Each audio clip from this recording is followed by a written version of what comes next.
एक बात सोचो, अगर दुनिया का सबसे कमजोर हंटर अपने आप को दुनिया का सबसे पावरफुल इंसान बना सकता है, तो क्या कोई भी नॉर्मल इंसान अपनी लाइफ ट्रांसफॉर्म कर सकता है? संग जिन्वू की जर्नी सिर्फ पावर और बैटल्स की स्टोरी नहीं है। ये एक साइकोलॉजिकल ब्लूप्रिंट है कि एक एवरेज इंसान अपने दिमाग, हैबिट्स और आइडेंटिटी को कैसे दोबारा बना सकता है। और आज के वीडियो में हम एटॉमिक हैबिट्स बुक के जरिए डिकोड करेंगे कि जिन्वू ने कैसे अपनी रियलिटी बदली। इसके लिए हम इस जर्नी को 3 पावरफुल प्रिंसिपल्स में समझेंगे। पहला, आइडेंटिटी अपग्रेड, अपने आप को रीराइट करने का सीक्रेट। दूसरा, सिस्टम कोड, मोटिवेशन के बिना कंसिस्टेंसी कैसे बनाएं। और तीसरा, इनविजिबल ग्रोथ, वो ग्रोथ जो दुनिया को दिखती नहीं लेकिन एक दिन सबको शॉक कर देती है। वीडियो के एंड तक तुम समझ जाओगे कि ट्रांसफॉर्मेशन किसी एक बड़े डिसीजन से नहीं होता, बल्कि उन छोटी आदतों से होता है जो तुम रोज रिपीट करते हो। लेकिन इस ट्रांसफॉर्मेशन को समझने के लिए हमें पहले एक बहुत इंपॉर्टेंट क्वेश्चन का आंसर जानना होगा। आखिर क्यों कुछ लोग बार बार अपनी लाइफ चेंज करने की कोशिश करते हैं लेकिन कुछ हफ्ते बाद वापस वही पुराने वर्जन में आ जाते हैं? और क्यों कुछ लोग जैसे संग जिन्वू अपनी पूरी पहचान ही बदल देते हैं? इसका जवाब छुपा है हमारे पहले प्रिंसिपल में, आइडेंटिटी अपग्रेड, अपने आप को रीराइट करने का सीक्रेट। एटॉमिक हैबिट्स का सबसे पावरफुल कॉन्सेप्ट है। तुम्हारी हैबिट्स तुम्हारी आइडेंटिटी को प्रूव करती है। ज्यादा लोग गोल सेट करते हैं, मुझे स्ट्रांग बनना है, लेकिन प्रॉब्लम यह है कि वो खुद को अंदर से वही पुराना इंसान समझता है। अगर तुम्हारी आइडेंटिटी है मैं आलसी इंसान हूं, तो तुम्हारे एक्शंस भी वैसे ही होंगे।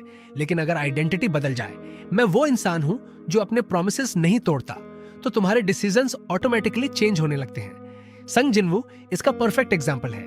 उसकी जर्नी का सबसे बड़ा चेंज उसकी बॉडी में नहीं, उसकी सोच में हुआ। पहले वो सिर्फ सरवाइव करना चाहता था, लेकिन धीरे धीरे उसने अपने आप को एक फाइटर की तरह देखना शुरू किया। और जब आइडेंटिटी चेंज हुई, उसके एक्शंस भी चेंज हो गए। असल जिंदगी में भी पहले ये मत बोलो मुझे पढ़ना है, बोलो मैं एक डिसिप्लिन्ड पर्सन हूं जो रोज सीखता है, क्योंकि बिहेवियर आइडेंटिटी को फॉलो करता है। अब आता है दूसरा प्रिंसिपल, सिस्टम कोड, मोटिवेशन से ऊपर एक सीक्रेट वेपन।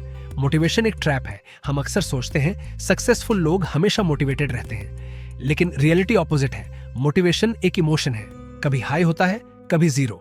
अगर तुम सिर्फ मोटिवेशन के भरोसे हो तो तुम कंसिस्टेंसी लूज कर दोगे। एटॉमिक हैबिट्स कहती हैं गोल्स तुम्हें डायरेक्शन देते हैं, लेकिन सिस्टम्स तुम्हें रिजल्ट देते हैं। संग जिन्वू को पावरफुल बनाने वाली सिर्फ उसकी इच्छा नहीं थी, उसका सिस्टम था। Daily quest, daily improvements, daily challenges.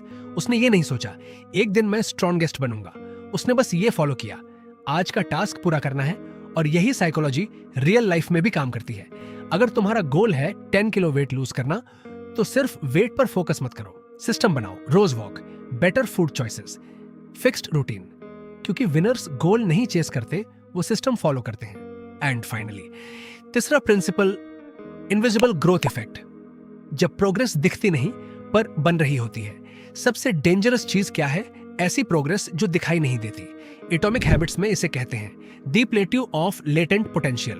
मतलब तुम एफर्ट कर रहे हो लेकिन रिजल्ट अभी विजिबल नहीं है, और यही पॉइंट पर मैक्सिमम लोग क्विट कर देते हैं। संग जिन्वू की जर्नी भी ऐसी ही थी। हर फाइट के बाद वो इंस्टेंटली स्ट्रॉन्गेस्ट नहीं बन गया। हर इंप्रूवमेंट छोटी थी, लेकिन हर छोटी इंप्रूवमेंट ऐड होती गई, और एक दिन वो ट्रांसफॉर्मेशन दिखने लगा। प्रॉब्लम ये नहीं है कि स्मॉल हैबिट्स काम नहीं करती, प्रॉब्लम ये है कि हम उन्हें काफी टाइम तक कंटिन्यू नहीं करते। एक दिन का वर्कआउट तुम्हारी बॉडी नहीं बदलेगा, एक दिन की रीडिंग तुम्हें एक्सपर्ट नहीं बनाएगी, लेकिन डेली रिपीट होने वाली छोटी हैबिट्स तुम्हारी आइडेंटिटी कंप्लीटली चेंज कर सकती है। तुम्हारा फ्यूचर तुम्हारी करंट हैबिट्स डिसाइड कर रही हैं। लोग सोचते हैं कि उनकी लाइफ एक बड़ा डिसीजन बदल देगा, लेकिन रियलिटी ये है तुम्हारी जिंदगी के रिजल्ट्स तुम्हारे डेली रिपीटेड चॉइसेस का रिफ्लेक्शन है। हर बार जब तुम डिसिप्लिन चूज करते हो, तुम अपने फ्यूचर सेल्फ को वोट देते हो। हर बार जब तुम शॉर्टकट चूज करते हो, तुम अपनी पुरानी आइडेंटिटी को स्ट्रॉन्ग करते हो। संग जिन्वू की असली पावर उसका सिस्टम नहीं था, उसकी असली पावर थी कि उसने हर दिन अपने बेटर वर्जन को चूज किया। याद रखो, संग जिन्वू एक दिन में शैडो मोनार्क नहीं बना। पहले उसने अपनी आइडेंटिटी चेंज की, फिर अपनी हैबिट्स, और फिर दुनिया ने उसका ट्रांसफॉर्मेशन दिखा।